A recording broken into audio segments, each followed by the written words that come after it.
ইরানকে নিয়ে সাধারণ ধারণা হল এটি কোনো অনগ্রসর বা দরিদ্র তৃতীয় বিশ্বের ইসলামী দেশ, কিন্তু তথ্য বলছে অন্য কথা। ইরান একটি সুপ্রাচীন সভ্যতা রাষ্ট্র, সিভিলাইজেশনাল স্টেট।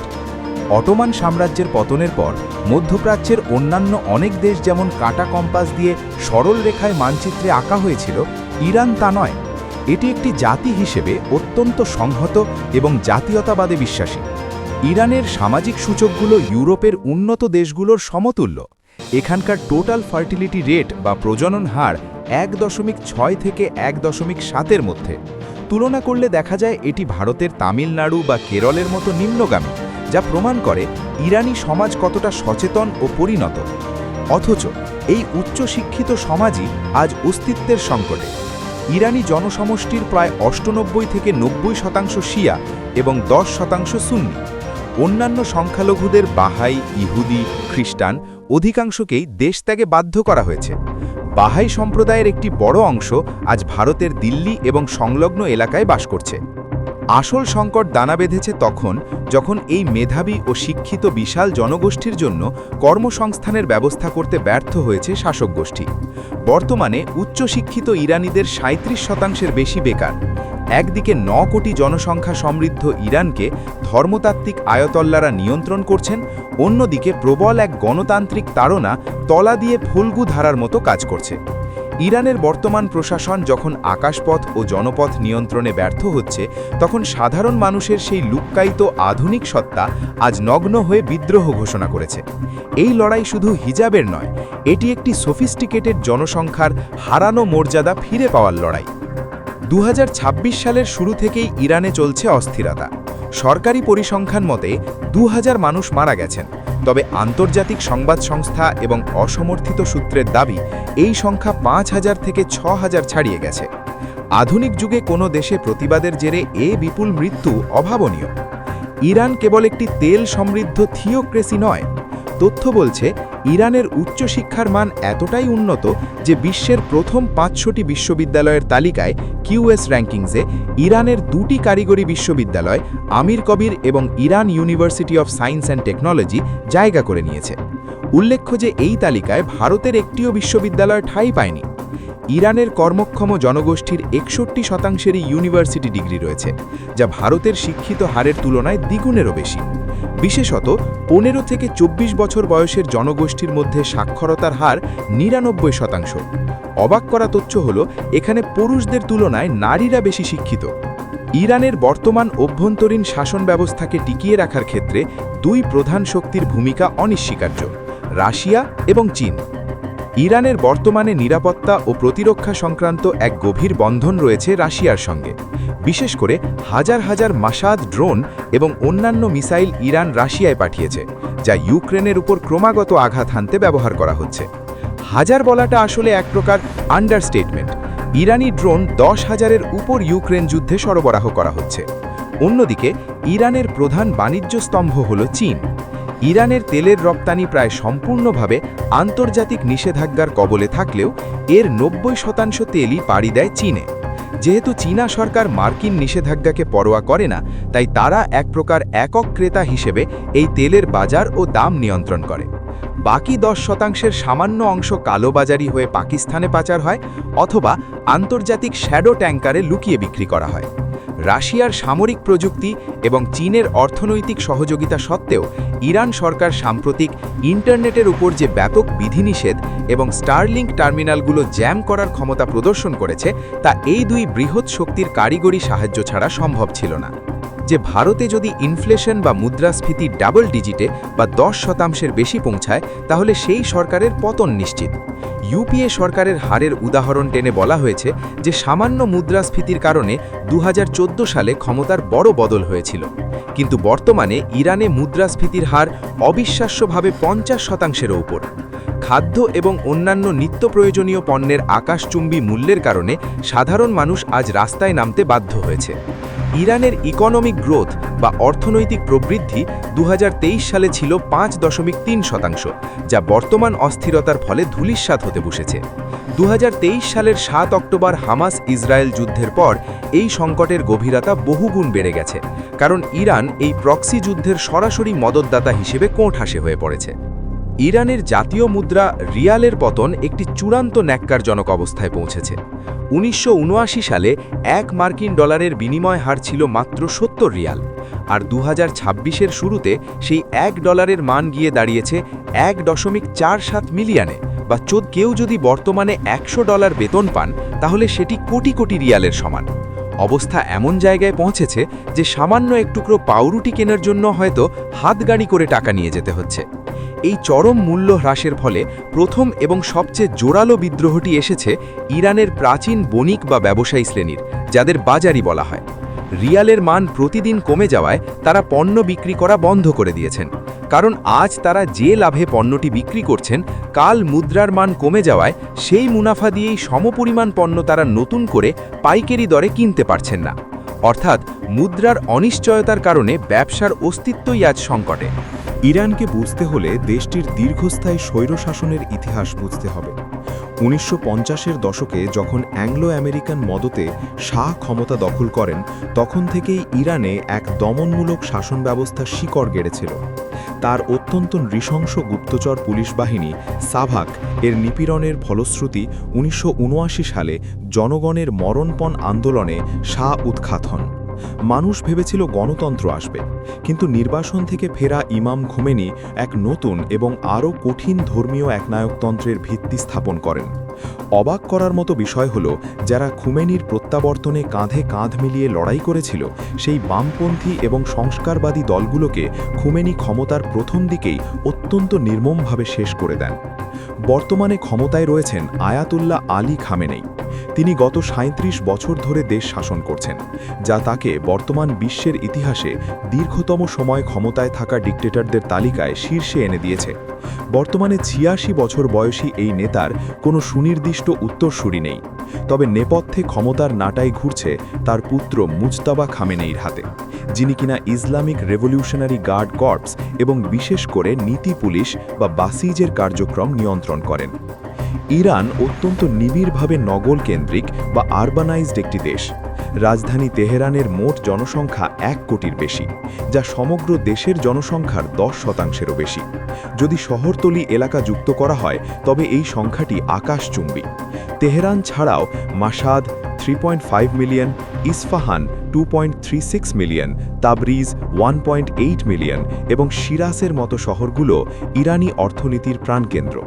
কিন্তু বর্তমান সংকট পরিস্থিতি এতটাই করুণ যে এই সমৃদ্ধ শহরগুলো আজ জল এবং বিদ্যুতের ভয়াবহ ঘাটতির সম্মুখীন হচ্ছে। তেহরান শহরে পানীয় জলের সংকট এতটাই চরমে পৌঁছেছে যে এক পর্যায়ে শাসনযন্ত্র থেকে রাজধানী দক্ষিণ পশ্চিমের পারস্য উপসাগরের নিকটবর্তী অঞ্চলে সরিয়ে নেওয়ার পরিকল্পনা পর্যন্ত আলোচিত হয়েছিল। আধুনিক আবাসন, স্মার্টফোন বা শিক্ষা থাকলেও মানুষের ন্যূনতম বেঁচে থাকার উপকরণ আজ শাসক দিতে ব্যর্থ হচ্ছে। ৫০% মুদ্রাস্ফীতি আর ৯৯% শিক্ষিত যুবকের চাকরিহীনতা ইরানের বড় বড় শহরগুলোকে ক্ষোভের আগ্নেয়গিরিতে পরিণত করেছে। আয়াতুল্লাহ প্রশাসনের আরেকটি অন্ধকার দিক হল নির্বাচিত রাজনৈতিক নেতাদের পদ্ধতিগতভাবে ধ্বংস করে দেওয়া। ইরানে নির্বাচন আয়োজন করা হলেও প্রার্থী নির্বাচনের অধিকার আসলে মুষ্টিমেয় কয়েকজন প্রভাবশালী ধর্মীয় নেতার হাতে সীমাবদ্ধ। যারা জনপ্রিয় নেতা হিসেবে জনগণের ভালোবাসা পান, তারা পরবর্তীকালে দমনের শিকার হন। প্রাক্তন প্রেসিডেন্ট মাহমুদ খাতামি বর্তমানে সংবাদ মাধ্যমে কথা বলতে পারেন না। আহমেদিনেজাদ কোন ঠাসায় আছেন? এমনকি হাসান রুহানির মতো নেতাকেও ৮৮ জন সদস্যের অ্যাসেম্বলি অফ এক্সপার্টসের সদস্যপদ পাওয়ার লড়াইয়ে অংশ নিতে বাধা দেওয়া হয়েছে। অর্থাৎ পুরো ব্যবস্থাটি এখন রাশিয়ার সোভিয়েত ইউনিয়নের মতো মেধা ও যোগ্যতাহীন এক গোড়ামি বা মিডিওক্রিটির দিকে ঢলে পড়েছে। তবে জনগণের ক্ষোভ চরমে পৌঁছেছে খোদ প্রশাসনিক কর্তাদের নিজেদের বিলাসী জীবনযাপন এবং নীতি আদর্শের প্রবল বৈপরীত্য দেখে। যখন বাসিজ এবং নীতি পুলিশরা ইরানের সাধারণ মেয়েদের রাস্তায় পিটিয়ে মারছে সঠিকভাবে হিজাব না পরার অপরাধে, তখনই সামাজিক যোগাযোগ মাধ্যমে ছড়িয়ে পড়ছে প্রভাবশালী নেতা আলী শামখানির মেয়ের বিয়ের জাঁকজমকপূর্ণ অনুষ্ঠানের চিত্র। সেই বিয়ের অনুষ্ঠানে উপস্থিত নারীরা কোনো হিজাব বা পর্দা পরেননি। এমনকি আলী শামখানির নিজের কন্যাও অত্যন্ত আধুনিক পোশাকে কোনো রকম আবরণ ছাড়াই বিয়ে সম্পন্ন করেছেন। এই স্ববিরোধিতা থেকেই ইরানিদের মনে স্লোগান জন্ম নিয়েছে, তাদের সন্তানরা কানাডার বিলাসিতায় আর আমাদের সন্তানরা দেশের অন্ধকার কারাগারে। ইরানি শাসক গোষ্ঠী বিশ্বজুড়ে প্রচার করে যে তারা এক অপ্রতিরোধ্য সমর শক্তির অধিকারী, কিন্তু গত কয়েক মাসের ঘটনাক্রম এই ধারণাকে চূর্ণ বিচূর্ণ করে দিয়েছে। ফাইলের তথ্য অনুযায়ী একদিকে ইরান রাশিয়ায় হাজার হাজার অত্যাধুনিক ড্রোন পাঠাচ্ছে, অথচ নিজের আকাশপথ রক্ষা করতে তারা আজ সম্পূর্ণ ব্যর্থ। ইসরায়েলি বিমানবাহিনী কেবল যে ইরানের আকাশসীমায় অনায়াস বিচরণ করছে তাই নয়, তারা সরাসরি ইরানের গুরুত্বপূর্ণ সামরিক স্থাপনা ও কর্মচারীদের লক্ষ্যবস্তু বানাচ্ছে। শাসক গোষ্ঠীর জন্য চরম অপমানের বিষয় হল তারা খোদ তেহরানের বুকে নিজেদের অত্যন্ত গুরুত্বপূর্ণ অতিথি, বিশেষ করে হামাস নেতাদের সুরক্ষা দিতে পারেনি। একইভাবে একের পর এক শীর্ষ পরমাণু বিজ্ঞানী ও সমর নায়কদের ইরানের অভ্যন্তরেই গুপ্ত হত্যা করা হয়েছে। এই প্রশাসনিক ব্যর্থতা সাধারণ জনগণের সামনে সরকারকে ঠুটো জগন্নাথ হিসেবে প্রমাণিত করেছে। জনমনে আজ তীব্র প্রশ্ন, যে সরকার তার আকাশ রক্ষা করতে পারে না, অতি গুরুত্বপূর্ণ মেহমানদের নিরাপত্তা দিতে পারে না, সেই সরকার কেন সাধারণ মানুষের ওপর ধর্মীয় আইন বা আমেরিকা ইসরায়েল ধ্বংস হোক মার্কা অবাস্তব বিপ্লবের জিগির চাপিয়ে দেবে? উত্তর কোরিয়ার পর ইরান আজ পৃথিবীর দ্বিতীয় সর্বাধিক বিচ্ছিন্ন এবং কোণঠাসা দেশ। তাদের তথাকথিত প্রতিরোধের অক্ষ বা অক্ষ অফ রেজিস্ট্যান্স আজ কার্যত ধ্বংসস্তূপে পরিণত হয়েছে। হামাস, হিজবুল্লাহ এবং হুথিরা, যারা একসময় ইরানের হাত ও চোখ হিসেবে পরিচিত ছিল, তারা আজ চরমভাবে পর্যস্ত। হুথিরা তাদের ভূখণ্ডে আমেরিকা ও মিত্রপক্ষের প্রচণ্ড আক্রমণের পর এখন সরাসরি ওয়াশিংটনের সাথে এক প্রকার শান্তি চুক্তি বা আপোষ করতে বাধ্য হয়েছে। ২ নম্বর, সিরিয়া ও ভেনেজুয়েলা। আসাদ শাসনের পতন বা কোণঠাসা হওয়া ইরানের জন্য সবচেয়ে বড় আঘাত। সিরিয়ায় ইরানের যে বিশাল আধিপত্য ছিল তা আজ প্রায় নিশ্চিহ্ন হয়ে গেছে। এমনকি বর্তমান সিরীয় পরিস্থিতি ইরানের জন্য চরম প্রতিকূল এবং শাসকপক্ষ এখন অ্যান্টি ইরান অবস্থান গ্রহণ করছে। ভেনেজুয়েলায় মাদুরো সরকারের প্রচ্ছন্ন প্রস্থান ইরানের মানব পাচার, মাদক এবং শ্যাডো ট্যাঙ্কারের মাধ্যমে তেল চোরাচালানের ব্যবসা তছনছ করে দিয়েছে। ৩ নম্বর, বিচ্ছিন্ন অংশীদারিত্ব। রাশিয়া ও চীন থাকলেও তারা ইরানকে তাদের কৌশলগত স্বার্থে ব্যবহার করছে। যুদ্ধের মাঠে বা আন্তর্জাতিক কূটনীতিতে কেউই ইরানকে নিঃশর্ত সুরক্ষা দিতে এগিয়ে আসেনি। এই বিক্ষোভের সবচেয়ে উল্লেখযোগ্য দিক হল স্লোগানের চরিত্র পরিবর্তন। অতীতে যে কোনো সংকটে ধর্মীয় বা আদর্শিক প্রভাব দেখা যেত, কিন্তু বর্তমান বিক্ষোভে আল্লাহু আকবার বা ধর্মীয় কোনো বুলির লেশ মাত্র নেই। এই লড়াই এখন সম্পূর্ণ রাজনৈতিক এবং দেশপ্রেম ভিত্তিক।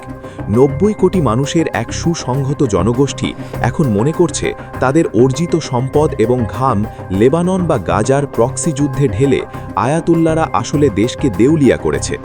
ফাইলটিতে একটি জোরালো সত্য প্রকাশিত হয়েছে। ইরানি জনগণ আজ রাজনৈতিক ধর্মের জাল ছিঁড়ে বের হতে চাইছে। তারা মনে করে ধর্ম কেবল আয়াতুল্লাদের স্বৈর শাসনের হাতিয়ার। তাদের বর্তমান লড়াই প্যান ইসলামিক রেভলিউশনের বিরুদ্ধে একটি বিশুদ্ধ দেশপ্রেম বোধক প্রতিরোধ। ভিডিও ফুটেজগুলিতে দেখা যাচ্ছে মানুষের দাবি এখন একটাই, দেশকে বহিরাগত ছায়াযুদ্ধ থেকে বের করে এনে স্বাভাবিক জীবনের ট্র্যাকে ফেরানো। ইরান পরিস্থিতি যখন চরম বিস্ফোরণের মুখে, তখন বৈশ্বিক প্রেক্ষাপটে সবচেয়ে বড় খেলোয়াড় হিসেবে আবির্ভূত হয়েছেন ডোনাল্ড ট্রাম্প। যে ট্রাম্প কোনো রকম রাখঢাক না করেই ইরানের এই সংকটে সরাসরি জড়িয়ে পড়ছেন। তিনি ইরান সরকারকে বল প্রয়োগে বাধা দিচ্ছেন এবং এক প্রকার হুঁশিয়ারি জারি করছেন। অতি সম্প্রতি তার ট্রুথ সোশ্যাল প্রোফাইলে একটি বার্তা দাবানলের মতো ছড়িয়ে পড়েছে, যেখানে তিনি সরাসরি বিক্ষোভকারীদের আশ্বাস দিয়ে বলেছেন, প্রতিরোধ চালিয়ে যাও, সাহায্য খুব শীঘ্রই আসছে। ট্রাম্পের এই কড়া মনোভাব ইরানের ভেতরের ও বাইরের শক্তিগুলোর কাছে এক বিশেষ বার্তা হিসেবে কাজ করছে, যা ইরানের আয়াতুল্লাদের ক্ষমতার ভিত আরও লঘু করে দিয়েছে। বিপ্লবের 5টি শর্ত ও বর্তমান ইরান। কেরিম সাজাদপুর এবং জ্যাক গোল্ডস্টোনের গবেষণার সূত্রে ধরে ফাইলটিতে একটি বিপ্লব সফল হওয়ার 5টি প্রধান উপাদানের উল্লেখ করা হয়েছে, যার প্রতিটি এখন ইরানে বিদ্যমান। 1 নম্বর, রাজস্ব সংকট। 50 থেকে 70% মুদ্রাস্ফীতি আর তলানিতে ঠেকে যাওয়া রিয়ালের দাম দেশকে অর্থনৈতিকভাবে দেউলিয়া করেছে। 2 নম্বর, বিভক্ত উচ্চবিত্ত। প্রশাসনের ভেতরে চরম অসন্তোষ এবং বর্তমান ক্ষমতার কাঠামোর মধ্যে মেধাহীনতার ছড়াছড়ি নেতৃত্বকে ভেতরে ভেতরে ঝাঁঝরা করেছে। 3 নম্বর, বিচিত্র বিরোধী জোট। মহিলারা আজ একাকী লড়ছেন না, তাদের পাশে দাঁড়িয়েছেন শিক্ষিত যুবক, বাজারি ব্যবসায়ী এবং সংখ্যালঘু সম্প্রদায়, যারা সম্মিলিতভাবে প্রশাসনের ওপর চরম চাপ তৈরি করেছে। 4 নম্বর, বিপ্লবী বর্ণনা। সাধারণ মানুষ আর ধর্মের দোহাই মানছেন না, তারা রাজনৈতিক ও আধুনিক জাতীয়তাবাদে উদ্দীপিত। 5 নম্বর, অনুকূল আন্তর্জাতিক পরিবেশ। বৈশ্বিকভাবে ইরান এখন চূড়ান্ত নিঃসঙ্গ এবং তাদের বিরোধীরা এখন আরও সংহত ও শক্তিশালী। পতন পরবর্তী ইরানের 4 রূপরেখা। যদি আয়াতুল্লাহ শাসন শেষ পর্যন্ত ভেঙে পড়ে, তাহলে দেশটির ভবিষ্যৎ কেমন হতে পারে? অটাম অফ দ্য আয়াতুল্লাহজ নামক গবেষণাপত্রের উদ্ধৃতি দিয়ে 4টি সম্ভাবনার কথা জানানো হয়েছে। এটি চীনের মতো একটি টেকনোক্রেসি হয়ে উঠতে পারে, যেখানে ধর্মগুরুদের বদলে ঝানু টেকনোক্র্যাট বা পদস্থ কর্তারা দেশ চালাবেন। পাকিস্তানের মতো একটি ন্যাশনাল সিকিউরিটি স্টেট হতে পারে, যেখানে সরাসরি আইআরজিসির জেনারেলরা ক্ষমতার প্রধান কেন্দ্রবিন্দু হয়ে উঠবেন। ভোট ভিত্তিক অথচ কর্তৃত্ববাদী রাষ্ট্র হিসেবে রাশিয়ার পুতিন বা তুরস্কের এরদোয়ান মডেলকেও অনুসরণ করতে পারে দেশটি। যদিও বর্তমান প্রতীকী নেতা হিসেবে রাজা পেহেলভির পুত্র রাজা পেহেলভি কথা বলছেন, কিন্তু দীর্ঘ 50 বছর দেশের বাইরে থাকায় ইরানের ভেতরে তার শক্ত কোনো সাংগঠনিক ভিত্তি নেই, ফলে বিকল্প নেতৃত্ব নিয়ে এক বিশাল অনিশ্চয়তা ঝুলে রয়েছে। এই ডামাডোলের মধ্যে সবচেয়ে করুণ বয়ানটি শোনা গেছে খোদ ইরানের বর্তমান প্রেসিডেন্ট মাসুদ পেজেশকিয়ানের মুখে। বিশ্ববিদ্যালয়ে ছাত্রদের সামনে ভাষণ দেওয়ার সময় তার চরম বিরক্তি এবং হতাশা প্রকাশ পেয়েছে। তিনি অত্যন্ত কড়া অথচ নিরুপায় গলায় স্বীকার করেছেন, সরকার মারাত্মকভাবে ফেঁসে গেছে। একের পর এক বিপর্যয় যেন ওপর থেকে বৃষ্টির মতো ঝরে পড়ছে। এর মূলে সমস্যাটা আমাদেরই মধ্যে। এমনকি ছাত্রদের প্রতি আবেদন জানিয়ে বলেছেন, যদি কেউ কিছু করতে পারে তাহলে অবশ্যই এগিয়ে আসো, আমি কিচ্ছু করতে পারছি না। আমায় প্লিজ অভিশাপ দিও না। নির্বাচিত রাষ্ট্রপতির এই চরম জবানবন্দি পরিষ্কার করে দেয় যে খামেনেই এবং পর্দার পেছনের ধর্মীয় কাঠামোর হাতে তিনি কেবল একজন হাতের পুতুল মাত্র। ফাইলটির শেষে এই সংকেতই দেওয়া হয়েছে যে এটি কোনো সাময়িক প্রতিবাদ নয়, বরং একটি সুদীর্ঘ ও পরিবর্তনের লড়াই, যার যবনিকাপাত এখনও বাকি। 1979 সালের 7ই অক্টোবর যে আস্ফালন আয়াতুল্লাহরা শুরু করেছিল, তাই আজ যেন উল্টো ঘূর্ণিতে তাদের দিকেই ধেয়ে আসছে। ইরান আজ যে সংকটে দাঁড়িয়ে, তার জল ঘোলা হবে দীর্ঘ সময় ধরে, এবং বিশ্ব অদূর ভবিষ্যতে এই সুপ্রাচীন জনপদে আরও এক বিশাল পালাবদল প্রত্যক্ষ করতে চলেছে।